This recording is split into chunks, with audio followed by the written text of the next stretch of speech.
Hey, what's up guys? Radku here, back with another Yu-Gi-Oh video, and today's going to be Blackwings. Now this is going to be the Synchro Infinite Negate Blackwings, so don't be surprised that these two are in here. This combo never really took off. Like, people knew it existed. It was a big combo for a while, but then it just kind of stopped. People realized that going through all this trouble just to make an infinite negate combo wasn't very good when they could just have a limited amount of negates and still have a bunch of huge beat sticks on the field. So, in effect, it stopped seeing play, but it's still abusable in a few decks. So, yeah, without further ado, let's jump right into it. Starting things off, I play 3 copies of Blackwing Bora the Spear. A lot of your Blackwing cards have the ability to special summon themselves, and this is going to be standard for most Blackwing lineups, because the more your monsters can special summon themselves, the easier it's going to be to combo off. Really, you don't have to worry a ton about being hand-trapped, because you don't have a ton of searching in this deck, other than with your synchro monsters. But the fact that you have cards like Bora that can special summon themselves is really good. So 3 copies of Bora is mandatory. Play 3 copies of Chris the Crack of Dawn. If you control a Blackwing other than Chris, special summon it. So pretty good. Same effect as Bora. So this card inflicts piercing damage. This card this card cannot be destroyed by spell or trap effects, which really doesn't matter, but it does have a 19 body, which is pretty good. Then I play 3 copies of Harmatian the Dust. It's another free special summon. Then when this card's normal or special summon, you can target one other Blackwing monster, increase that monster's level, which is actually really important because that means you can special summon higher tuner monster or higher synchro monsters. Now I played 2 copies of Gus the Backblast. I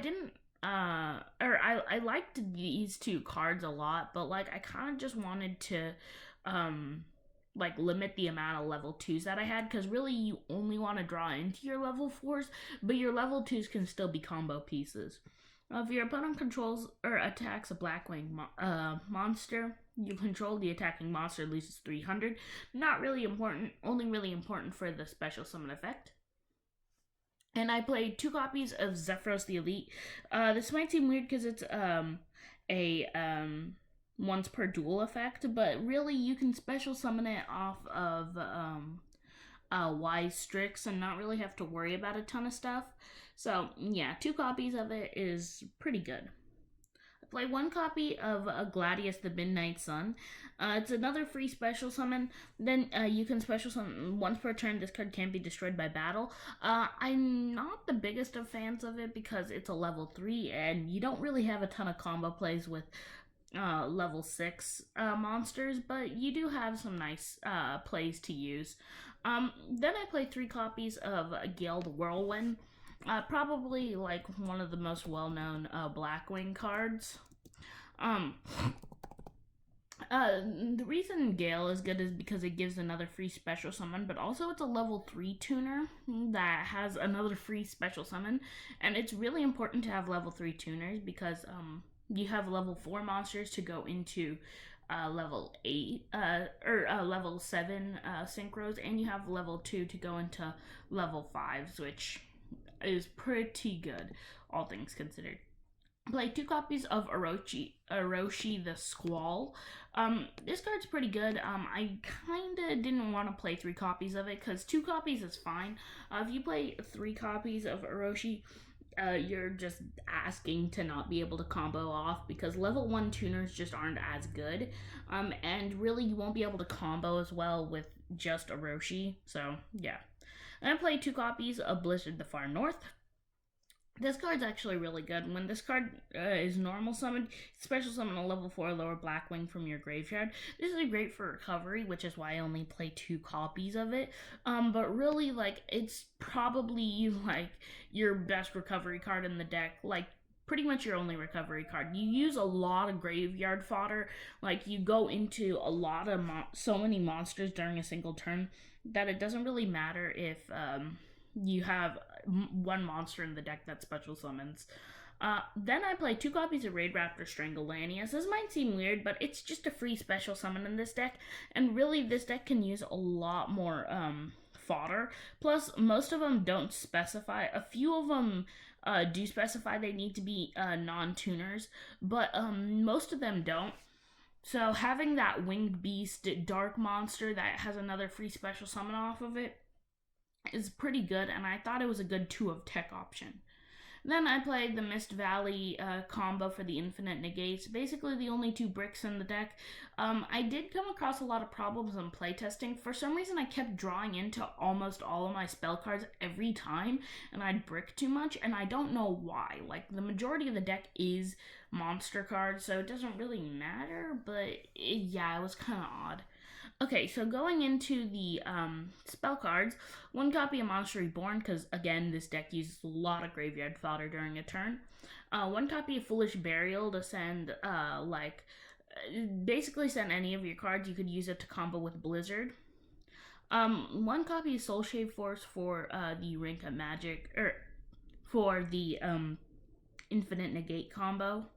Play 3 copies of Black Whirlwind. This can search your Blackwing monster if you normal summon, which is pretty good. Even if you don't draw into it, you're not gonna risk like losing anything in the deck.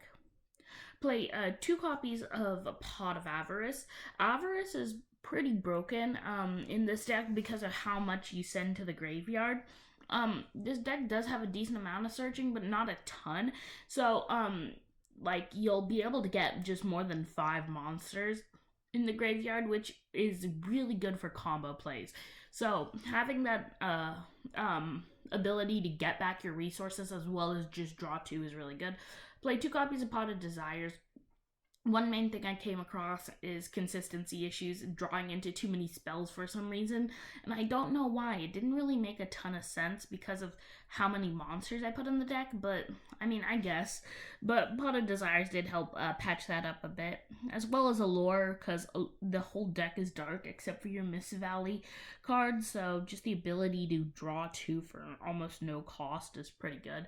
I didn't play that 1 Raid Raptor card that has synergy with Banishing because I didn't really care, and the deck doesn't banish a ton other than with Allure, so I didn't want to risk running basically a brick for no reason.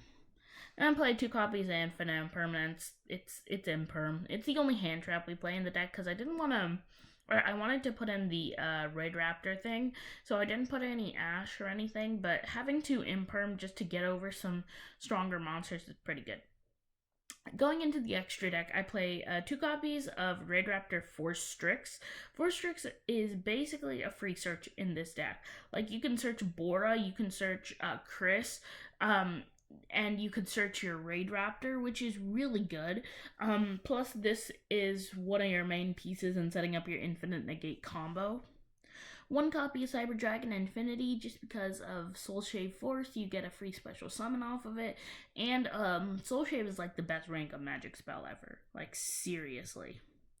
I played 1 copy of Wise Strix. I was playing 2 copies of it, but I decided to tech and IP Masquerena so I could go into Crusade Avermax, which is really important for the Infinite Negate combo. 1 copy of Smorgasbord of Sovereignty. Again, Infinite Negate combo, Infinite Negate combo. I play 1 copy of Hakla Fibrax because it's Hakla Fibrax. Plus, this deck has a ton of tuners. So the ability to use and abuse that ability is pretty good. Then I play 1 copy of IP Masquerena just because, yeah. And Crusade Avermax is good because it forces your opponent to only attack your monster or this card, so that's really good. For the Blackwing cards, 1 copy of Nathung, the Starlight, just because it can burn your opponent for a little bit, which is pretty good. Basically, Gaga Cowboy. 1 copy of Assault Blackwing Sihoa, the Rainstorm, which This is a good level 5 target because you do have quite a few level 2 monsters, so I wanted to tech in an option to be able to facilitate your combo plays. One copy of Raikiri the Rain Shower, just because it's another a decent target with level 7s. One copy of Onimaru the Divine Thunder. I decided to play this just because it was the biggest target to use or to go into. Like, sure, full armor master is better, but I kind of wanted to do Onimaru just in case like I have the ability to go into it. It'd be kind of cool. One copy of Full Armor Master just because it can steal all your monsters and is unaffected by card effects, which is amazing on any monster. And rounding off the deck, one copy of Borreload Savage Dragon because setting up 2 negations and having the ability to have infinite negates on top of that is really, really good. So, yeah, that's pretty much it for the deck. Please like, subscribe, share, comment, let me know what you thought, and let me know if there's anything you'd change about this. Would you change up the Blackwing lineup? Would you cut out the Raid Raptor engine? Would you skip on having so many cards in the extra deck just to facilitate the Miss Valley combo? Yeah, that's pretty much it, and I'll see you in the next Yu-Gi-Oh video. Peace, guys.